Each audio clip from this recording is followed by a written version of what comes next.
ሰላም እንደምን ቆያችሁ? መታመሜን ሰምታችሁ በጣም ብዙ ሰዎች እየተጨነቃችሁ ነው። መታመሜን የነገርኳችሁ እንድትጨነቁ ፈልጌ ሳይሆን እንድትጸልዩልኝ ስለሚፈልግ ነው። በእርግጥ አዲስ ሚዲያ ኔትወርክ ጋር በነበረን ኢንተርቪው ቆይታ ጋዜጠኛው በድንገት ሲጠይቀኝ መታመሜን ነግራችኋለሁ። አሁንም ቢሆን ሁላችሁም በየእምነታችሁ እንድትጸልዩልኝ እፈልጋለሁ። ህመሙ የጀመረው አሁን አይደለም፣ ተላምደናል። ዛሬ 1 አመት ከ5 ወር አካባቢ የሚሆን ይመስለኛል።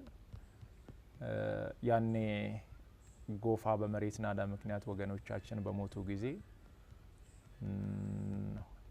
ለማገዝ እዛ ነበርኩኝ። እዛ ታመምኩ። ከዛ በኋላ ህመሙ በዛው ነው የቀጠለው። እስካሁን ባለው የህክምና ክትትል እያደረኩ ነው። ቀጣይ ያለው የህክምና ሁኔታ በቅርቡ ከሀገር ውጭ ሄጄ በቂ ህክምና አደርጋለሁ። ህክምና ብቻ ሳይሆን በዚህ ሰዓት ለኔ የሚያስፈልገው ኢትዮጵያ እናቶች፣ ኢትዮጵያ አባቶች፣ ወጣቶች ሁላችሁም በየእምነታችሁ እንድጸልዩልኝ እፈልጋለሁ። እኔ ወደ ህክምናው እስከሚሄድ ድረስ የታመሙ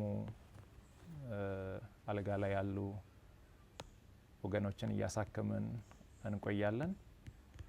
በመጨረሻም አንድ ማለት የሚፈልገው በዚህ ሰዓት ለኔ የሚያስፈልገኝ አንድ ነገር ብቻ ነው።